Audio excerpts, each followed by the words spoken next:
Welcome back, ladies and gentlemen, to another Top 5 Plays, Week 269. We have a Razor giveaway going on near the end of this video, so make sure to stay tuned. But without further ado, let's get into it. Starting us off at number 5, we have HokeyPokey on Viktor.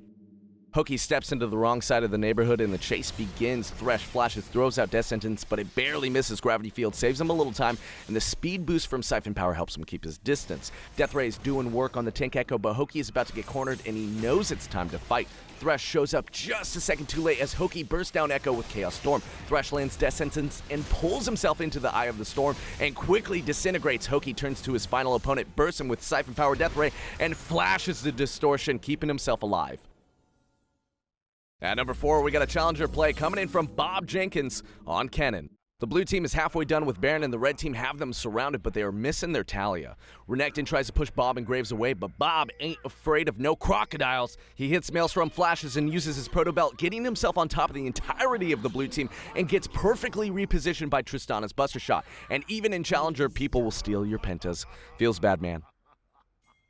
If you missed the Afro and Double Lift Rush Hour days, well, you'll enjoy this next clip. At number 3, we have Bruceleemoua and his partner in crime, MDC Psyduck. We start off with Yasuo getting baited and melted, and Kha'Zix and Jace see this and go back to defend. Seeks his pop just as they engage. Death Sentence prevents Kha'Zix from finishing off Bruce and shields him with Lantern, Face of the Mountain, and Aegis. Jace goes down and they continue their assault. Annie gets a tower and goes back to defend against the duo. Psyduck lands a Death Sentence on Kha'Zix and flays the oncoming Annie, exhausting her and forcing her to flash. They get the inhibitor, but they are looking for more skirmishes. Annie sends out some spooks, but you can't scare a ghost. Psyduck snipes Kha'Zix with another Death Sentence. He tries to leap away, but Bruce flashes after him and takes him down. They switch over to the Annie and quickly dispose of her. Even after all of that, they continue to stick around. Yasuo responds and wants another shot. Bruce initiates, and with only 2 shots, he gets him to half health and evades a wind wall with Thresh's Lantern. He gets popped up into a last breath, but it's not going to be good enough, and he goes down again. They are chased out by Jace and Tryndamere. Bruce uses his ult for early damage and to keep his distance, and the line gets Tryndamere low, and without Undying Rage, he backs off.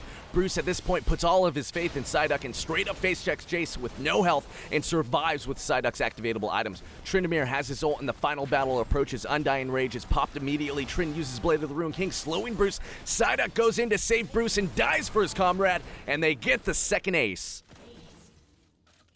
At number 2, we have Master Chaos Yi on, you guessed it, Master Yi.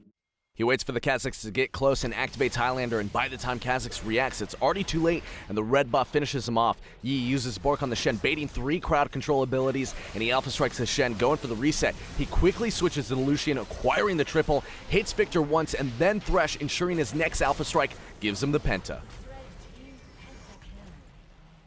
If you want to see a manly play, then look no further. At number 1, we have TheSerpentKing on Braum. Serpent chases after Volibear, dodges Morgana's binding, but gets hooked by Thresh. He smashes the ground with Glacial Fissure, getting a 5-man pop-up, followed up with a 5-man Shockwave into a 4-man bullet time. The Morgana got to sneak away with her Black Shield. The blue team is melted down, getting Misfortune a Quadra. However, the brave Braum goes down. Alas, he has scored his ADC a penta like the true support he is. With that, they win the game. Let's take a look at that one again. Ooh, dirty. And for our bonus clip, we have ShadWooo on Soraka. The blue team is about to take down Baron, but just before it's slayed, the holiest of Starfalls comes down to smite the purple beast. With the newly acquired Baron buff, Shaco wreaks havoc in the enemy base. Let's take a look at that one again. Boop. Also, guys, we're running a huge Razor giveaway of all the new Overwatch peripherals to celebrate the launch of our second channel. In order to enter, all you have to do is check out the link in the top of the description box beneath this video. We do top 5 Overwatch plays, and soon we will be having top 5 fails. So head over there and make sure to subscribe clicking the annotation. Also, say hi to Ken for me. That's going to do it for this episode. Thank you guys again for stopping by. If you enjoyed the video, make sure to hit that like button and subscribe if you haven't already. From me, the Protatomonster crew, we'll see you next time.